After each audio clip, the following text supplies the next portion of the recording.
கர்த்தருக்குள் பிரியமானவர்களே, August 6 Ellen G white அம்மையார் அவர்களுடைய மாரநாதா புத்தகம், பக்கம் 435.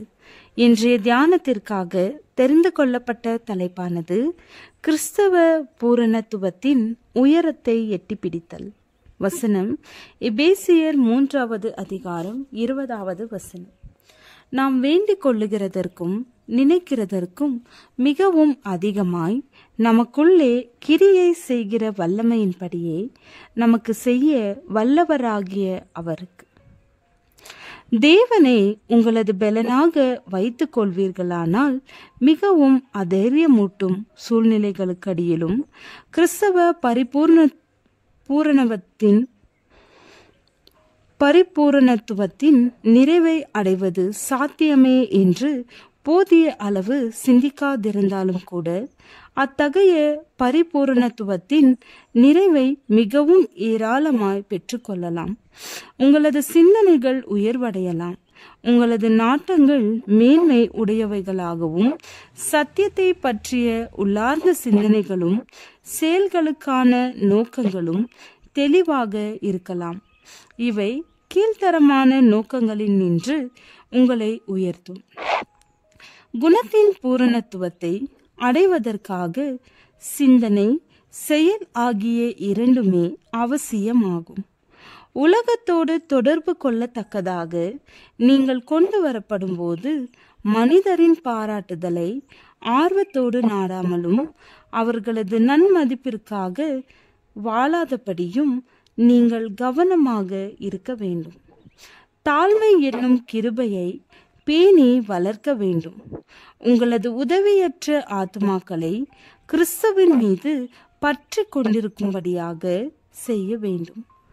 உலக பிரகாரமான பற்றுடைய மக்கள் திரளுக்கு மத்தியிலுள்ள குழப்பத்திற்கும் சோதனைகளுக்கும் இடையில் ஆத்மாவின் சுதந்திரத்தை பூரண இனிமையோடு காத்து கொள்ளலாம்.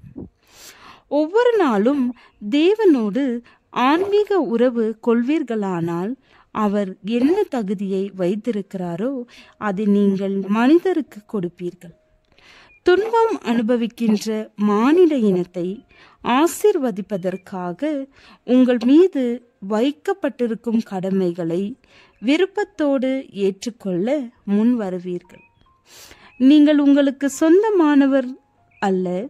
உங்களது மேம்பாடான விருப்பங்கள் உங்களது வாழ்க்கையின் மிக உயர்ந்த சேவைகள் மீது உங்களது ஆண்டவருக்கு பரிசுத்தமான உரிமைகள் இருக்கின்றன. உங்கள் சரீரத்தில், உங்கள் ஆன்மாவில் அவரது சொந்த மேன்மைக்காகவும் மகிமைக்காகவும் உங்களது திறமைகளை முழு அளவிற்கு பயன்படுத்துவதற்கு அவருக்கு உரிமை இருக்கிறது. எத்தகைய சிலுவைகளானாலும் நீங்கள் சுமக்க வேண்டும் என்று கோரப்படுமானால் ஒரு முறுமுறுப்புமின்றி நீங்கள் ஏற்றுக்கொள்ள வேண்டும். அநேகர் தேவனற்றவர்களாக, நம்பிக்கையற்றவர்களாக இந்த உலகில் வாழ்கிறார்கள். அவர்கள் சாத்தானின் உபாய தந்திரங்களால் அடிமைப்படுத்தப்பட்டு குற்றமுள்ளவர்களாகவும் கேடு நிறைந்தவர்களாகவும் இழிந்த தரைக்குறைவான பண்புடையவர்களாகவும் இருக்கிறார்கள். ஆனால் இப்படிப்பட்டவர்களை மீட்பதற்காகத்தான் பரலோகத்தினின்று கிறிஸ்து இறங்கி வந்தார். நமது மிகவும் மேன்மையான பரிவு, இரக்கம், தளரா முயற்சி ஆகியவைகளை பெற்றுக்கொள்ள அவர்கள் தகுதியுடையவர்களாக இருக்கிறார்கள். ஏனெனில் அவர்கள் அழிவின் விளிம்பிலே இருக்கிறார்கள். நிறைவேற்றப்படாத விருப்பங்களாலும் ஒழுங்குலைந்த இச்சைகளாலும் தங்களது சொந்த மனசாட்சியின் கண்டனங்களாலும் துன்பம் அனுபவிக்கிறார்கள். துயர்மிகு என்ற வார்த்தையின் ஒவ்வொரு பொருளின் படியும் வேதனை அனுபவிக்கிறார்கள். இந்த உலக வாழ்க்கையில் பிடியை இழந்து கொண்டிருக்கிறார்கள். வரப்போகும் வாழ்க்கை குறித்து எதிர்பார்க்க அவர்களுக்கு எதுவும் இல்லை.